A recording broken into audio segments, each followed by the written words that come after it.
pourquoi la femme n'invite jamais au premier date? Parce qu'il y a cette phrase qu'on entend, et je crois que c'était 50 Cent qui l'avait sorti, qui a décidé de partir en date? La personne qui paie, donc c'est aujourd'hui la personne qui a décidé de partir en date. Celui qui invite paye. Et ça, je l'ai vu beaucoup en commentaire, sauf que c'est facile à dire parce que ça fait une phrase très générique, finalement, par défaut. Mais si c'est toujours l'homme qui invite, techniquement, c'est toujours le mec qui paye. Le mec qui paye. Mais comme on l'a dit tout à l'heure aussi, c'est toujours l'homme qui a le cran de commencer. Alors ça, c'est pas que le cran, attention. Non, mais je parle.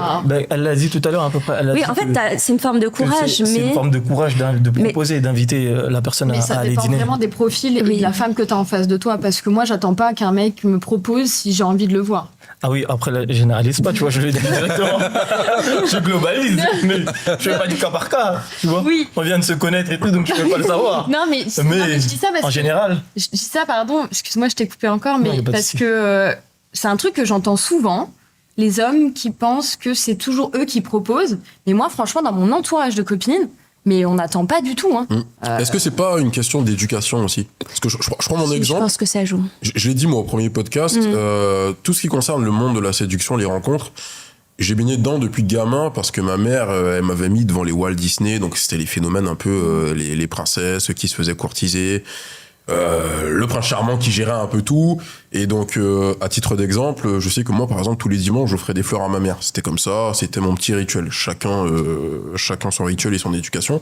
Mais j'ai été baigné dedans, qui fait que, par principe, quand j'ai commencé à rencontrer des femmes, en fait, je me posais même pas la question. Il n'y avait pas encore toutes ces nouvelles expressions de body count, de red flag, d'homme capable, d'homme princesse. En fait, la question se posait pas. C'est parce que j'invitais et je me demandais même pas pourquoi est-ce que c'est moi qui invite et pas la femme. Tu réfléchissais pas. Exactement. Est-ce que ça vient d'éducation ou est-ce que à l'époque la société était comme ça, maintenant elle a évolué? Moi, je pose la question, est-ce que c'est pas dû effectivement déjà à l'éducation aussi? L'éducation et la société. Après. Je pense que quand t'es une femme indépendante, bien dans tes baskets et tout, t'attends pas non plus... si t'as envie de voir la personne, tu vas lui dire, quoi. T'avances dans la vie. Puis au moins, ça fait le tri. Enfin, tu vois, ça sert à rien de parler avec des personnes pendant des jours si tu les vois pas. Donc, des fois, je pense que... Ouais, les femmes coupent un peu l'herbe sous le pied et prennent les devants et proposent, quoi. Moi, pour y répondre à cette question, Cyril, je pense que ce serait plutôt un phénomène de société parce que, tout simplement, comme tu l'as dit, en regardant des dessins animés, qu'on regardait les Feux de l'amour, avant, c'était plutôt l'homme qui faisait le premier pas. Donc, on a été habitué à ça.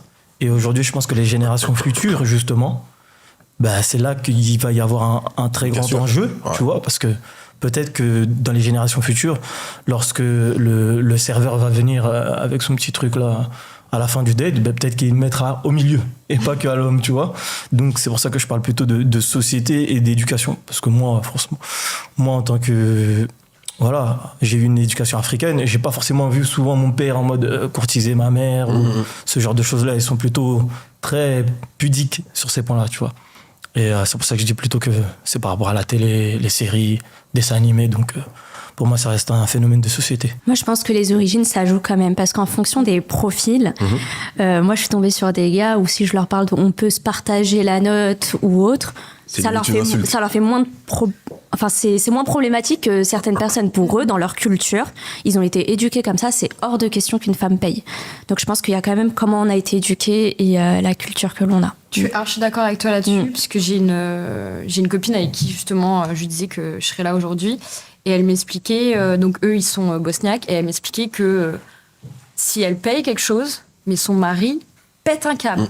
Mais c'est non négociable, quoi. Il n'y a même pas ce rapport d'inégalité ou pas, j'ai l'argent, donc j'ai le pouvoir dans le couple. C'est même pas du tout ça.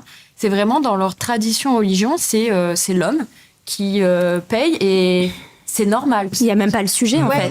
C'est même pas un sujet. Ils ne posent même pas la question. Et même aujourd'hui, ça ne la pose pas. Ouais. Ça, c'est vrai, effectivement. On le voit. Je sais qu'il y a des cultures, pour ne pas les citer, où c'est presque une insulte. Oui. Et pour certaines femmes, en fait, il est hors de question qu'elles mettent la main au portefeuille.